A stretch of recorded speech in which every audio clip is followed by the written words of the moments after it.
Anong itlog to? Itlog ng ano yan? Isda? I found a sea star! Look at this! Ano?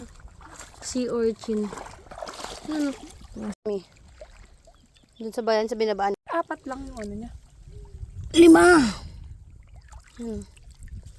It's 5. Parang matanda na octopus. Ano yan? I found a umang. What do you call this? Sea cucumber. Pwede mo Ito yung wag mong hahawakan talaga.